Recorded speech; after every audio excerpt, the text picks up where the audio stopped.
السلام علیکم ورحمۃ اللہ تعالی وبرکاتہ۔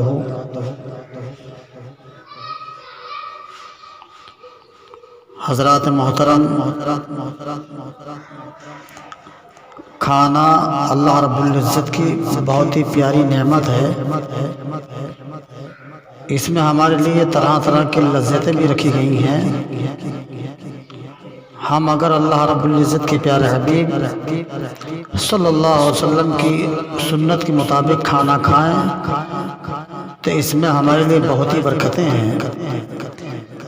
امام غزالی رحمۃ اللہ تعالی علیہ احیاء العلوم میں ایک بزرگ کا قول نقل کرتے ہیں کہ مسلمان جب حلال کھانے کا پہلا لقمہ کھاتا ہے تو اس کے پہلے کے گناہ معاف کر دیے جاتے ہیں۔ حضرت عبداللہ ابن عباس رضی اللہ تعالیٰ عنہ سے روایت ہے کہ اللہ کے پیارے حبیب رحمت عالم صلی اللہ علیہ وسلم نے ارشاد فرمایا، کھانے سے پہلے اور بعد میں وضو کرنا محتاجی کو دور کرتا ہے، اور یہ مرسلین کی سنتوں میں سے ہے۔ حضرت انس رضی اللہ تعالیٰ عنہ سے روایت ہے کہ اللہ کے پیارے حبیب نے جو یہ بات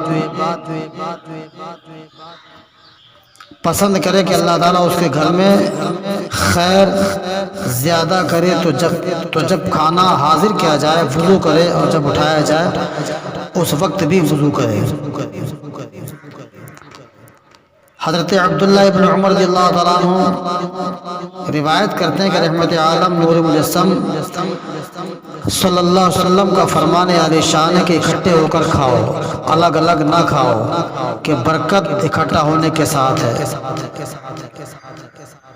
ایک ہی دسترخوان پر مل کر کھانے والوں کو مبارک ہو۔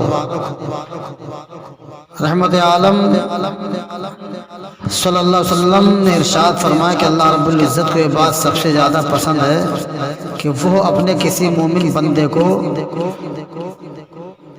بیوی اور بچوں کے ساتھ دسترخوان پر بیٹھے دیکھے اور سب کھاتے ہوں، کیونکہ جب سب دسترخوان پر جمع ہوتے ہیں تو اللہ رب العزت ان کو رحمت کی نگاہ سے دیکھتا ہے اور قبل از جدا ہونے کے ان کو بخش دیتا ہے۔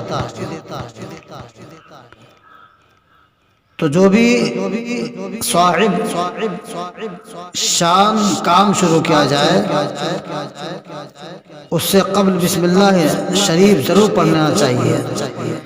اسی طرح کھانے یا پینے سے قبل بسم اللہ پڑھنا سنت ہے۔ حضرت سیدنا حذیفہ رضی اللہ تعالیٰ عنہ روایت کرتے ہیں کہ تاجدار مدینہ کا فرمان عالی شان ہے کہ جس کھانے پر بسم اللہ نہ پڑھی جائے شیطان کے لیے وہ کھانا حلال ہو جاتا ہے، یعنی بسم اللہ نہ پڑھنے کی صورت میں شیطان اس کھانے میں شریک ہو جاتا ہے۔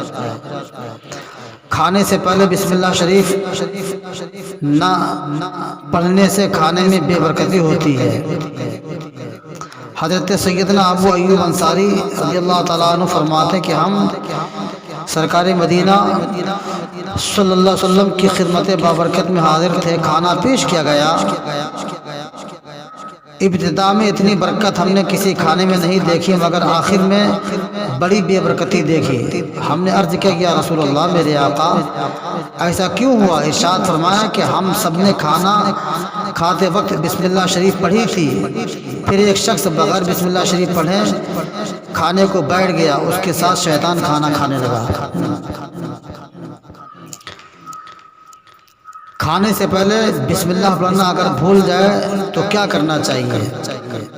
حضرت عائشہ صدیقہ عفیفہ پارسہ رضی اللہ تعالیٰ عنہ فرماتی کہ اللہ کے پیارے حبیب نے ارشاد فرمایا کہ جب کوئی شخص کھانا کھائے تو اللہ رب العزت کا نام یعنی ذکر کرے، یعنی بسم اللہ شریف پڑھے، اور اگر شروع میں بسم اللہ شریف پڑھنا بھول جائے تو یوں کہے بسم اللہ اولہ و آخرہ، بسم اللہ اولہ و آخرہ، پھر سنیں بسم اللہ اولہ و آخرہ۔ حضرت امیہ بن مخشی رضی اللہ تعالیٰ عنہ فرماتے ہیں کہ ایک شخص بغیر بسم اللہ پڑھے کھانا کھا رہا تھا، جب کھا چکا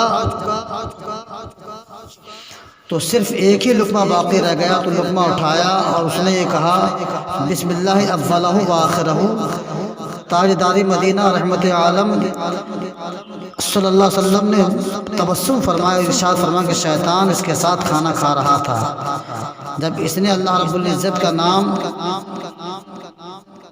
ذکر کیا تو جو کچھ اس کے پیٹ میں تھا اگل دیا۔ کھانا کھانے کے لیے بیٹھنے کی ایک سنت یہ ہے کہ سیدھا گھٹنا کھڑا کریں اور الٹا پاؤں بچھا کر اس پر بیٹھ جائیں، جبکہ ایک اور بھی سنت بیٹھنے کی ہے۔ چنانچہ حضرت انس رضی اللہ تعالیٰ عنہ فرماتے ہیں کہ رحمت عالم سرور کونین صلی اللہ علیہ وسلم نے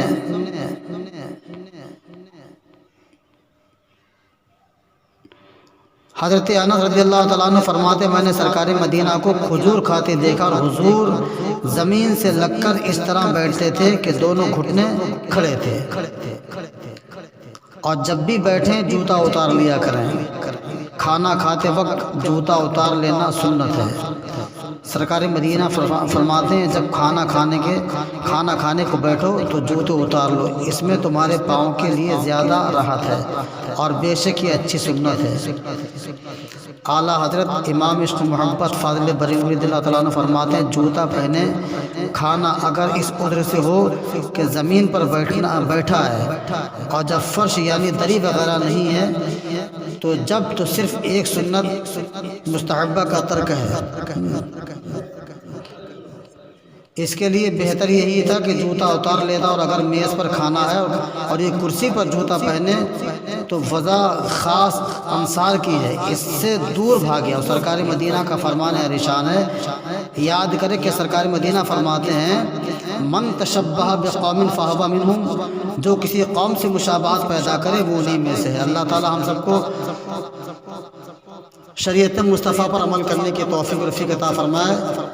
میرے پیارے بھائیو، افسوس در افسوس کہ جب شادی بیاہوں میں جاتے ہیں زیادہ تر دیکھا گیا کہ جوتا پہن کر کھڑے کھڑے کھانا کھایا جاتا ہے اور لوگ اترا کر چلتے پھرتے ننگے سر جوتا پہن کر کے اللہ کی اس نعمت کو کھا رہے ہیں۔ اس لیے آج بھی وقت ہے، توبہ کا دروازہ کھلا ہوا ہے، اور اللہ رب العزت کی نعمتوں کو جب بھی استعمال کیا جائے اپنے رب کی نعمتوں کو نہ بھولو، اس کا شکر گزار بندہ بنو۔ کھانا کھانے وقت میں سر پہ ٹوپی لگاؤ، پیروں سے جوتے اتارو، اور آج دور حاضر میں جو لوگ کرسیوں پر بھی کھانا کھائیں تو یاد رکھیں اپنی سنت کو نہ بھولیں، جوتے اتار کر کے سر چھپا کر کے اور کرسیوں کے اوپر سے بیٹھے، کرسی پر بیٹھیں تو پیر مطلب اٹھا کر کے بیٹھیں۔ پیر لٹکا کے کھانا کھانا ادب کے خلاف، سنت کے خلاف ہے۔ خیر و برکت اسی میں ہے کہ انسان سنت کے ادارے میں رہ کر کے کھانا کھائے۔ اللہ تعالی ہم سب کو شریعت مصطفیٰ پر، سنت مصطفیٰ پر عمل کرنے کی توفیق و رفیق عطا فرمائے۔